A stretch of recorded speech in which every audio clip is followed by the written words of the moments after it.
नमस्कार मेरे प्यारे बच्चों, हिंदी की शिक्षा में आपका स्वागत है। आशा करता हूँ आप पूर्णतः स्वस्थ, प्रसन्नचित्त और ध्यानपूर्वक पढ़ रहे होंगे और आपको पूर्व सूचना मिल गई होगी कि आपके पीटी की एग्जाम आपके सामने है। तो आप अपनी पीटी की परीक्षा के लिए अर्थात नियतकालिक परीक्षा के लिए पूरी तैयारी, पूरे ध्यान, तन मन हर तरह से लग गए होंगे, जिससे आपके अच्छे मार्क्स आए और आपकी का जो विद्या अध्ययन है वो काफ़ी अच्छे से निर्बाध रूप से आगे बढ़ सके। आइए सबसे पहले हम इस पाठ की ओर बढ़ते हैं। इस पाठ में आगे बढ़ने से पहले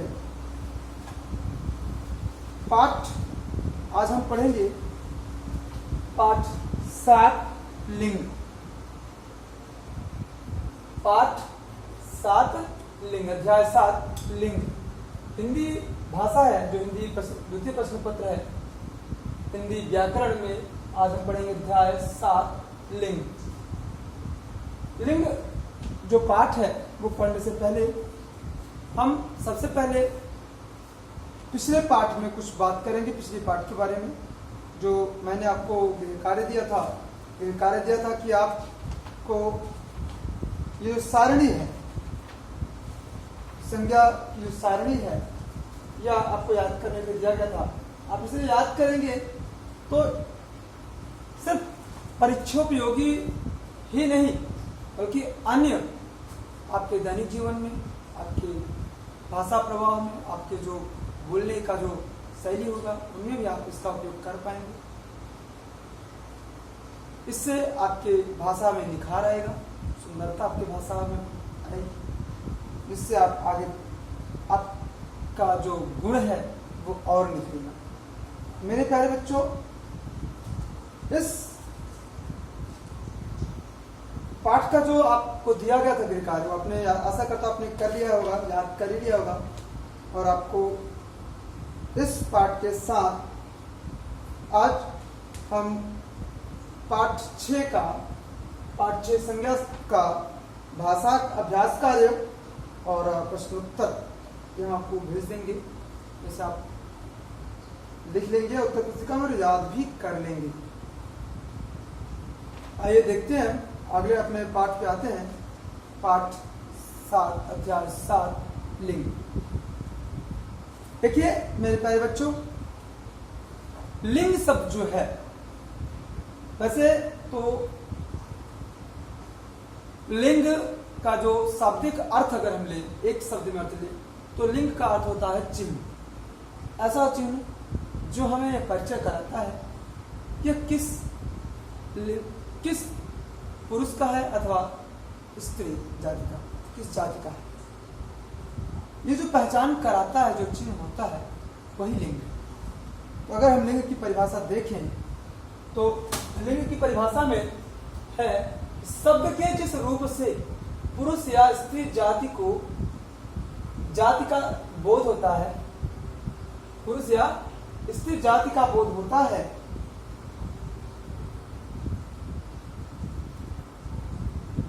उसे लिंग कहते हैं। उसे लिंग कहते हैं।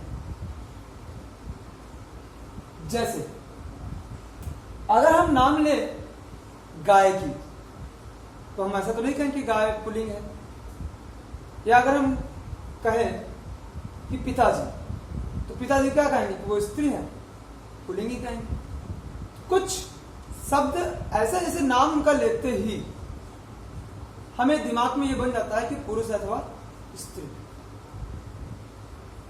तो यही चिन्ह, यही पहचान, जो शब्दों की जो पहचान है, वही लिंग है। तो हिंदी में जैसे गाय, मोर, मोरनी। अगर हम बात करें लिंग की, लिंग के कितने प्रकार हैं, तो लिंग के कितने प्रकार हैं? हिंदी में लिंग के 2 प्रकार। हिंदी में लिंग के 2 प्रकार होते हैं, पुल्लिंग और स्त्रीलिंग। लेकिन अगर हम बात करें अन्य भाषा जैसे संस्कृत या अंग्रेजी, उनमें वैसे संस्कृत में लिंग के 3 प्रकार होते हैं, पुल्लिंग, स्त्रीलिंग और नपुंसकलिंग। नपुंसकलिंग को हम उभयलिंग भी कहते हैं।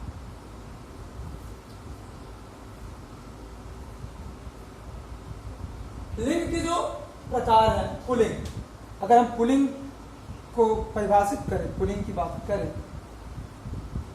तो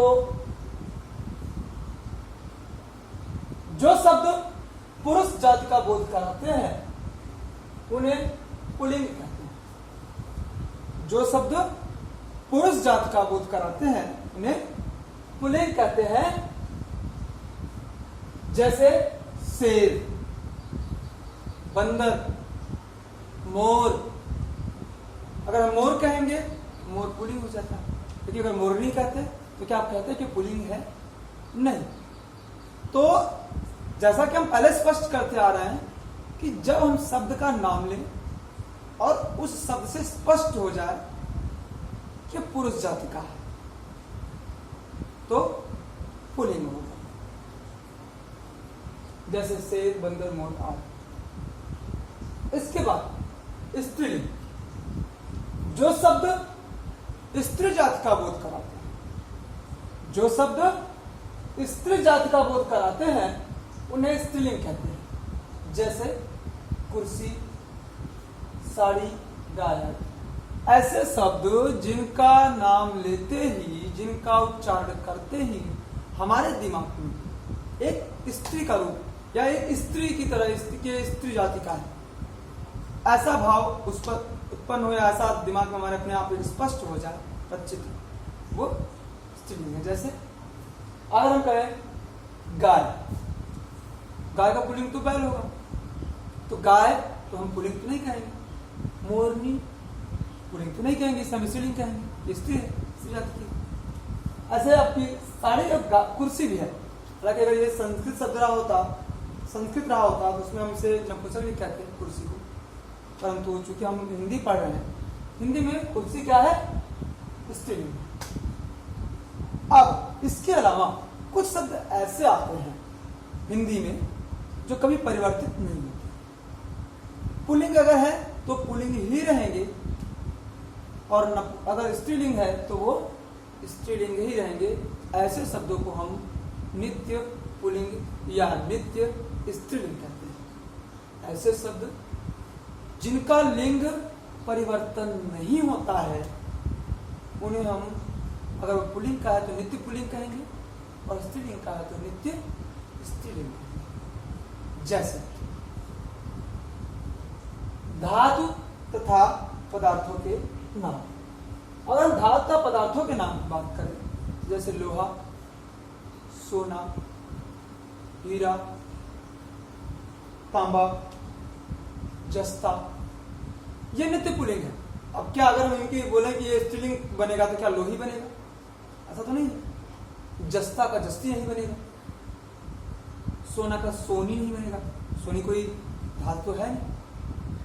तो कहने का तात्पर्य है कि जो शब्द का लिंग परिवर्तन नहीं होता है वो नित्य, अगर पुल्लिंग कहे तो पुल्लिंग और स्त्रीलिंग कहे तो स्त्रीलिंग कहे जाते हैं। लेकिन इन्हें धातुओं में ही कुछ एक दो धातुएं ऐसी जो अपवाद के रूप में, जैसे चांदी। चांदी पुल्लिंग नहीं है, स्त्रीलिंग। और पीतल, पीतल स्त्रीलिंग है। तो इनका आपको ध्यान देना है। अगर कहीं उदाहरण लिखना आए लिखने के लिए तो वहां पे आपको चांदी और पीतल का नाम नहीं देना है। इसके बाद है अनाज के नाम। अनाज तो आप समझ ही रहे होंगे। अनाज मतलब जिन अन्न का उपयोग हम करते हैं अपने भोजन के रूप में, जैसे गेहूं, बाजरा, चावल, मक्का। तो अब ये क्या है? ये नित्य पुल्लिंग है। इनके लिंग में कभी परिवर्तन नहीं होता। गेहूं का गेही नहीं बोलेंगे, चावल का चावली तो नहीं बोलेंगे। तो ये शब्द क्या है? नित्य पुल्लिंग शब्द। और फलों के नाम, फलों के नाम जैसे सेब, संतरा, केला, नाशपाती, ये पुल्लिंग है, नित्य पुल्लिंग है, इनमें कोई परिवर्तन नहीं होगा। रत्नों के नाम, रत्नों के नाम जैसे पुखराज, मूंगा, पन्ना, ये सब क्या है? रत्न। तो रत्नों में ये आपके आ जाएंगे, इनके भी लिंग में कोई परिवर्तन नहीं होता। अब आते हैं पर्वतों के नाम। पर्वत जैसे हिमालय, विंध्याचल, काफी सारे पर्वत हैं। तो क्या उनके पर्वतों के नाम है, हम क्या अगर हम स्त्रीलिंग वो नहीं हो सकते, जो हमेशा ये नित्य पुल्लिंग रहते हैं। ग्रहों के नाम, ग्रहों के नाम सूर्य, सूर्य, मंगल, बुध, बृहस्पति, शुक्र, शनि, ये जो ग्रहों के नाम है ये भी नित्य पुल्लिंग रहते हैं, इनका स्त्रीलिंग नहीं। इसके अलावा देशों के नाम, ये सबसे बड़ी बात है, ये आपको जानने की आवश्यकता है कि देशों के नाम जितने हैं सब नित्य पुल्लिंग है। तो आप जब आम बोलचाल की भाषा में प्रयोग करेंगे उन्हें भी नित्य पुल्लिंग की तरह ही प्रयोग में लाएंगे। तो देश जैसे मान लीजिए आपका है चीन, जापान, अमेरिका, रूस, ब्रिटेन, इंग्लैंड, ये सब क्या है आपके नित्य पुल्लिंग है। आगे है वृक्षों के नाम, आम का वृक्ष, पीपल का वृक्ष, बरगद का वृक्ष। अब देखिए ये नित्य पुल्लिंग है, इनमें भी कोई परिवर्तन नहीं होगा। इसके बाद सागरों के नाम, सागर जितना हिंद महासागर, प्रशांत महासागर, अरब सागर, काफी सारे जो सागर हैं ये भी नित्य पुल्लिंग है। इनके हम ऐसा तो नहीं कि इनको हम अरबी सागर बोलेंगे, प्रशांति महासागर बोलेंगे, ऐसा कुछ नहीं, वो नित्य पुल्लिंग है, इनमें कोई परिवर्तन नहीं होगा। समुदायवाचक शब्द, हमने पहले भी बात किया था पिछले पाठ में भी। तो ऐसे शब्द जिनसे हमें एक समुदाय का पता चले, तो ऐसे शब्द कभी स्त्रीलिंग नहीं होते हैं, नित्य पुल्लिंग ही होते हैं। जैसे झुंड, सेना, समाज, परिवार, ये पुल्लिंग है, नित्य पुल्लिंग है, इनमें कोई परिवर्तन नहीं होगा। अकारांत संज्ञाएं, अकारांत संज्ञाएं जितनी हैं वो भी आपकी नित्य पुल्लिंग हैं। जैसे राम, देह, पत्र, पेड़, धन, घर, ये अकारक संज्ञा है, ये हमेशा नित्य पुल्लिंग ही रहेंगे। वर्णमाला के अक्षर क, ख, ग, घ, ग, छ, छ, ये आपके कसरे की ज्ञात, जो आपके ये वर्णमाला के अक्षर हैं, ये भी आपके क्या है, नित्य पुल्लिंग है। इसके बाद है भाववाचक संज्ञाएं, जो भाव को उत्पन्न करने वाली संज्ञाएं हैं, भाववाचक संज्ञाएं हैं। परोपकार, लड़कपन, बचपना, ये सब आपका नित्य पुल्लिंग है। अब आते हैं नित्य स्त्रीलिंग की ओर। नित्य स्त्रीलिंग, मौसम के नाम, मौसम के नाम क्या हुए, जैसे सर्दी, गर्मी, वर्षा, ये सब क्या हुई, ये आपके नित्य स्त्रीलिंग है, इनमें कोई परिवर्तन नहीं होता।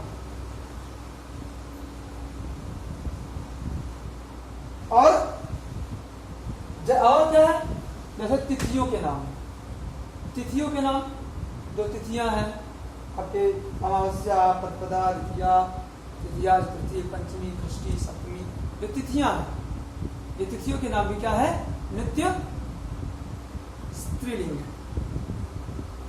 हथियारों के नाम, बंदूक, कृपाण, तलवार, तो ये सब क्या है, नित्य स्त्रीलिंग है, इनमें कोई परिवर्तन नहीं होगा।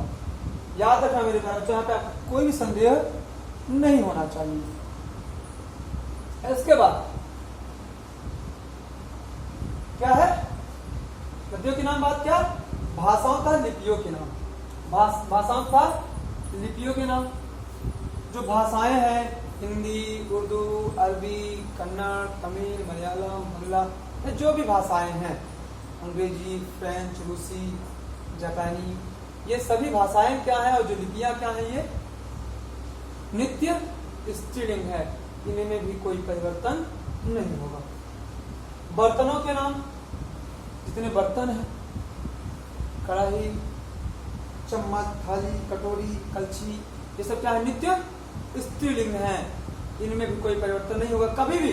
ये चीज आपके कभी आगे चल के या अभी भविष्य में भी आपके उपयोगी हैं, इनका आपको ध्यान रखना है। अगर प्रतियोगी परीक्षा आप देते हैं तो इनमें इस तरह के प्रश्न आ सकते हैं कि कढ़ाई शब्द या थाली ये पुल्लिंग है अथवा स्त्रीलिंग, इस तरह शब्द आ सकता है आपके लिए, इनका आपको ध्यान रखना है।